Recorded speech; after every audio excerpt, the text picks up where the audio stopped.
Welcome to NocBro Nation. Welcome back, guys. Jarrell here. And I'm Josh, and we are excited to finally bring you some more Rick Grimes movie news. Woo! Yeah, guys, so straight from Comic-Con, Scott Gimple, who was also the screenwriter on the movie, gave us some updates.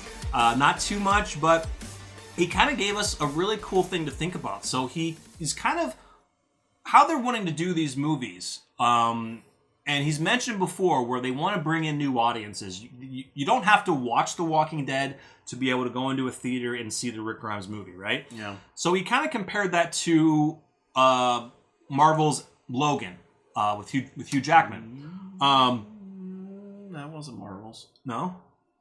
Yeah, X-Men. They didn't own. Oh, they didn't own it? Wolverine, Okay. Yeah. Anyway. Not Marvel. I don't know. Was it? I don't think it was. I don't think it was. I don't think they owned Wolverine by then. I think Fox still did. Yeah, I think you're right. Yeah, so, but basically, you didn't have to, what he mentioned was you didn't have to watch all the X-Men movies to watch Logan. And No. Logan was a completely different story, different character, and that's what they're trying to do. You stepped into Logan, I mean, if you were a casual viewer, you didn't have to know. You just, it was a good movie. It was a really good movie. It was really good. And they have to do that with the Rick Grimes movies, because if you limit it just to the fans, and you do a theatrical release, you're going to lose money. Different release distribution platform. Do you think this is something that can attract totally new viewers and still make total sense to them? They have to. I mean, they have to, because we have to honor people who have invested the time and their lives in this show. But we can't do that at the expense of inviting everybody. And I think those things can work together. What you just mentioned, I mean, Endgame was the culmination of years and years and years and years of stuff, but I'm sure people who just showed up had a good time. I'm just saying with Logan, Logan, you didn't have to watch every X-Men movie to enjoy that. Yeah. So, but this, from one comment that he did make, Scott Gimple, it kind of takes, we were thinking maybe Rick had amnesia. He didn't remember who he was. Why would he stay there that long?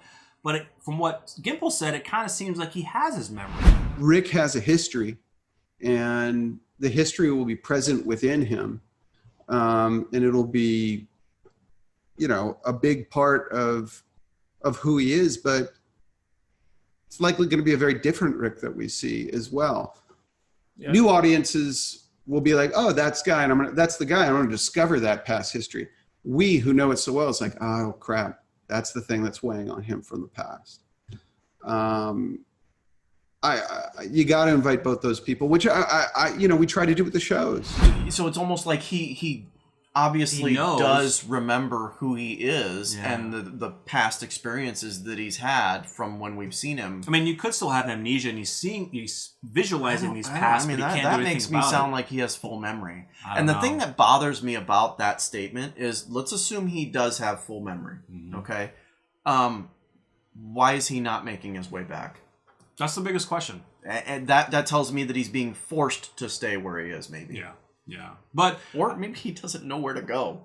It's exactly, because he has no idea where he is. He doesn't know. I mean, I don't know. Depends on how much he traveled the country pre-apocalypse to know, I'm, there's not going to be a lot of street signs up or, indicators. Well, I don't know. There could still be, but I have no idea.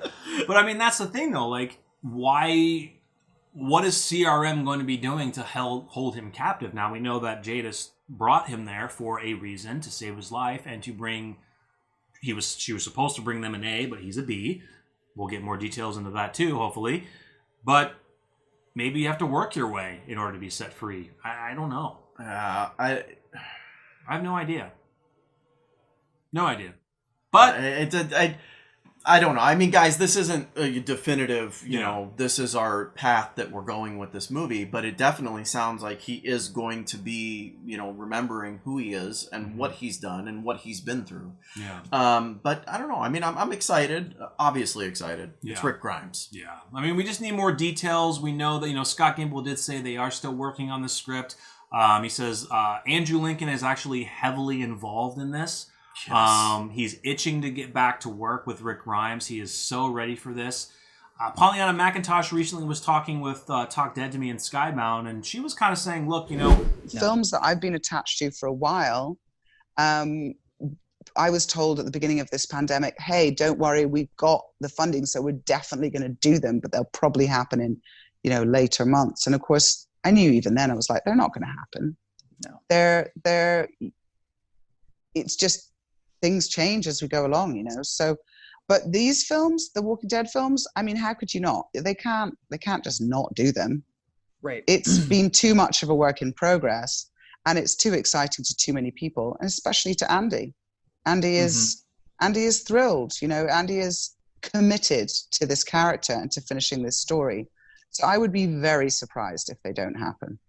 I'm sure it'll be a standalone that will work for fans of the show and non-fans of the show alike, unless I'm reading, AMC, Skybound, and everyone I know falls in these things to be way dumber than they are. I think that they would have to make it accessible for everybody. Otherwise, it would be, because it's going to be a big budget thing, and it would be a bit of a waste not to include people who have heard of Walking Dead and would love to get involved, but don't want to go up on 10 seasons, Yeah, I was telling Jarrell prior to us starting this video that I don't even want to hear the discussion that they're not going to do it. Like, that should never be talked about, never be referenced that they're not going to do these movies. Yes, we're not getting any information. Yes, we're getting like maybe little bits of information at like months gaps, right? But don't even suggest that, because that would piss off a lot of people who, one, miss this character, and two, really want to see these movies. But here's the thing, though. I mean, a lot of the fans, a lot of comments that I've seen, it's just, the longer that you don't give information, is that going to then turn viewers off and be like, I just don't care anymore? I have said that statement before. Unless something comes up down the road, then they're like, okay, I'm back in. Yeah. I have said that statement before, but the more I think about it, like, everyone loves this character. Yeah. And I think that when you're this close and the time comes and we get a trailer, it's just going to re-energize that fan base. Yeah. I mean, one of the biggest things still from Pollyanna McIntosh, it still hasn't been confirmed, but she's in the thing. So, I don't know. No casting. No director. No director. They're writing, but that's the thing, though. I think we mentioned last time is that we understand how probably hard it is to take a TV show character and write it for a movie. So I can understand that's what you get professional writers for. Yeah. So I understand the problem there, but also telling the story. Where do you want to tell the story? And I'm not just thinking about 3 movies. Let's say they can't do 3 movies. Let's say they do it in 1. Make it a 2-hour film. Can you 3-hour film? If you can you get all that information in a 2 to 3 hour film that would be released? Can you do it? If you can't do 3 movies and you do 1, can you do it? We're just, the longer we go without hearing stuff, I mean, they just need to give us some updates. I mean, even if it's just stuff we've heard before again, or little bits here and there. I mean, we just want to know the progress of the script. We want to know who you're looking at for directing this thing, producing it. More cast involvement. Like, who are you going to get? Like, are we going to get, like, is Julia Ormond, who's playing Elizabeth in CRM in The Walking Dead World Beyond, is she going to be in this for...